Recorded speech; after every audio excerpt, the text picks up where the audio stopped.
Google's latest AI sensation, Gemini 2.5 Flash Image, has been making waves with its promise to revolutionize photo editing. Dubbed the Nano Bananas model by enthusiasts, it's been hyped as a game-changer. But does it live up to the buzz? Spoiler alert, not entirely. While it shines in some areas, it stumbles in others, leaving me wondering if it's truly ready for prime time. And this is the part most people miss. The devil is in the details. As a writer for CNET specializing in artificial intelligence, I've seen my fair share of AI tools, from chatbots to video generators. Google's recent push into generative media, including its AI video generator VO3 and filmmaker tool Flow, has been impressive. So when Gemini 2.5 Flash Image dropped, I was eager to test its capabilities. After all, with over 200 million AI images created and 10 million users signing up in just a few weeks? According to Google's Josh Woodward, the hype was hard to ignore. But here's where it gets controversial. While Gemini excels at seamlessly adding elements to photos, like magically inserting a third sister into a family photo with uncanny accuracy, it falls short in areas that matter most to photographers and editors. For instance, its inability to handle non-square image dimensions or maintain high resolution is a deal-breaker for professionals. Imagine spending hours capturing the perfect shot on your iPhone 16, only to have Gemini blur out the fine details. Frustrating, right? What worked well? Gemini's speed is commendable, generating images in under 15 seconds. Its character consistency is also impressive, ensuring people in photos don't look distorted after edits.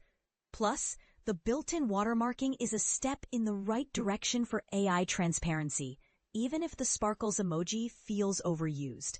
However, for wholesale image creation, I'd still recommend tools like Imagen 4, which offer more control. And this is the part most people miss. Gemini struggles with tasks AI should excel at, like automating complex edits. For example, I repeatedly asked it to remove reflections from a movie poster, but it either ignored the request or degraded the image quality, even mangling the faces of Lindsay Lohan and Jamie Lee Curtis. Ouch. When I reached out to Google about these issues, they acknowledged the problems and promised improvements. But for now, it's a glaring flaw. Here's the kicker.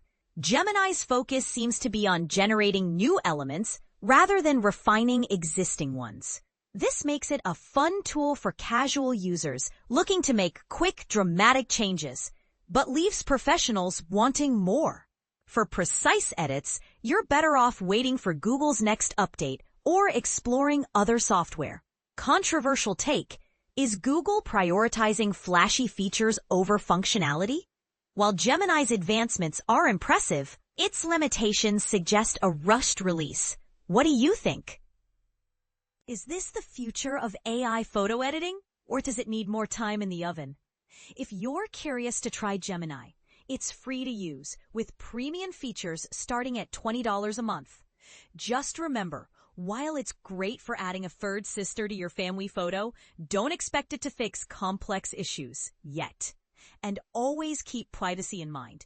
Google's policy allows them to use your uploads to improve their AI, so avoid sharing sensitive content. So, is Gemini's Nano Bananas model a hit or a miss? It's a solid step forward, but it's not quite there yet. Let me know your thoughts in the comments. Do you think Google's AI tools are ready for the big leagues, or do they still have a ways to go?